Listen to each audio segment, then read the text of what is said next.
Hello, my name is Craig Fugate, and I had the honor of serving as the FEMA administrator in the Obama administration. And prior to that, I managed disasters in the state of Florida and at the local level. I've seen a lot of disasters, and one of the things I've learned is the difference between people that are prepared and those that are not. And it's why I think preparedness is so important. When we talk about this, people go, "Oh, that's a disaster. It's not going to happen here." Well, increasingly it is. And too many times I've seen the outcome of those that were prepared versus those that weren't prepared. The people that were prepared had a plan, had much better outcomes. The people who weren't prepared didn't know the risks, didn't understand the hazards. Sometimes it resulted in loss of life. And so when we talk about preparedness, it's also about making sure you have the tools to make sure you're ready for disaster. When you look at preparedness plans, one of the things that I'm adding to all the list of supplies that we talk about, things you need to do, is think about emergency power. When the power goes out in many of these disasters, it used to be seen as an inconvenience, but I think that's changing.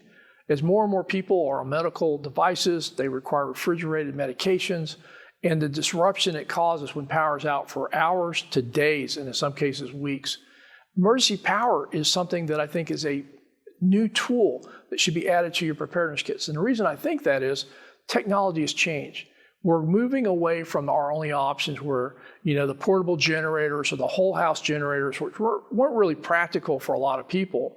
And they also had a lot of associated issues, especially with the gas generators, having to have the fuel, maintain the generators, and the fact that during the operation of those generators, there's a lot of hazards you had to deal with.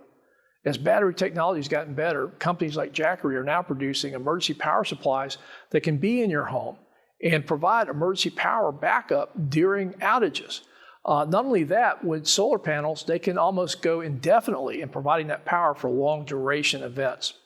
And so as we talk about being prepared, we want to look at the things we need to get ready to make sure we can protect ourselves and our family, but also be able to communicate. And that's the last part of our preparedness message, is why it's so critical that when you are getting ready for a disaster, you got a forecast for a storm coming in, charge up your devices. Make sure everything's ready to go, your phones, your tablets, and get a battery-powered radio. Because during a storm or disaster, we've seen the power go out, we've seen the communications go out, cable go out, cellular networks go down. And for many people, the only way to get information has been a radio. And after the storm, after the event, once you're safe and communications are coming back up, let people know you're okay so that they know that with all that information about what's going on, at least you and your family are safe and are there. But consider emergency power. And for more information about the different types of power supplies, including the latest product from Jackery, the 5000 Plus, and the options you can have, go to jackery.com and consider adding emergency power to your supply kit so when the lights go out, yours don't.